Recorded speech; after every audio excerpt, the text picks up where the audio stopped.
കൊച്ചിയിൽ ഫ്ളാറ്റിൽ നിന്ന് വീട് മരിച്ച LGBT വിഭാഗക്കാരനായ യുവാവിന്റെ മൃതദേഹം വീട്ടുകാർ ഏറ്റെടുത്തു. പോസ്റ്റ്മോർട്ടത്തിന് ശേഷം കണ്ണൂരിലേക്ക് കൊണ്ടുപോകും. കളമശ്ശേരി മെഡിക്കൽ കോളേജിൽ വെച്ച് അന്തിമോപചാരം അർപ്പിക്കാൻ പങ്കാളിയായ യുവാവിന് ഹൈക്കോടതി അനുമതി നൽകി. മൃതദേഹം വീട്ടുകാർ ഏറ്റെടുക്കാത്ത സാഹചര്യത്തിലായിരുന്നു വിട്ടുകിട്ടണമെന്ന ആവശ്യവുമായി പങ്കാളിയായ യുവാവ് ഹൈക്കോടതിയെ സമീപിച്ചത്. SS ശരൺ കൊച്ചിയിൽ നിന്ന് ചേരുന്നുണ്ട്. ശരൺ, ഇതെന്താണ് സംഭവം? അമൃത, അതായത് ഫ്ളാറ്റിൽ നിന്നും വീട് മരിച്ച പങ്കാളിയുടെ മൃതദേഹം കൊച്ചിയിലെ ഒരു സ്വകാര്യ ആശുപത്രിയിലാണ് സൂക്ഷിച്ചിരിക്കുന്നത്.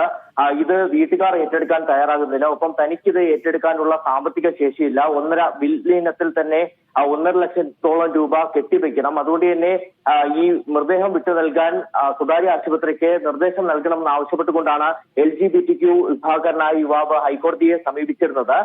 ഇതിൽ ഈ മരിച്ചയാളുടെ ബന്ധുക്കളുടെ നിലപാട് കഴിഞ്ഞ ദിവസം ഹൈക്കോടതി തേടിയിരുന്നതാണ്. ഇതിന് പിന്നാലെയാണ് സർക്കാർ വളരെ പ്രധാനപ്പെട്ട ഒരു കാര്യം ഇന്ന് ഹൈക്കോടതി അറിയിച്ചത്. അതായത് മൃതദേഹം വീട്ടുകാർ ഏറ്റെടുത്തിട്ടുണ്ടെന്നുള്ളതാണ് സർക്കാർ കോടതിയിൽ പറഞ്ഞത്.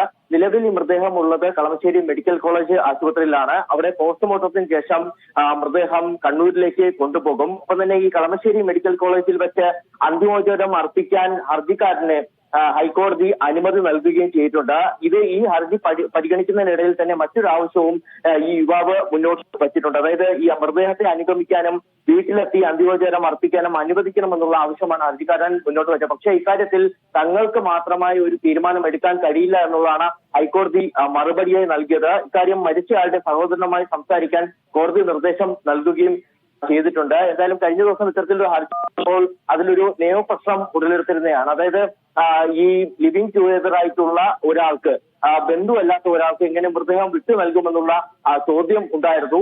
അപ്പോൾ അഭിഭാഷകൻ, അതായത് ഹർജിക്കാരന്റെ അഭിഭാഷകൻ ചൂണ്ടിക്കാട്ടിയത് ഈ പങ്കാളിയുമായിട്ടുള്ള ബന്ധത്തിന്റെ തെളിവുകൾ ഹാജരാക്കാൻ തയ്യാറാണെന്നുള്ള കാര്യമായിരുന്നു. എന്തായാലും അതിന് പിന്നാലെയാണ് സർക്കാർ ഇന്ന് ഈ മൃതദേഹം വീട്ടുകാർ ഏറ്റെടുത്തിട്ടുണ്ടെന്നുള്ള കാര്യം കോടതിയിൽ അറിയിച്ചിരിക്കുന്നത്. ശരി, SS ശരണാണ് വിവരങ്ങൾ നൽകിയത്.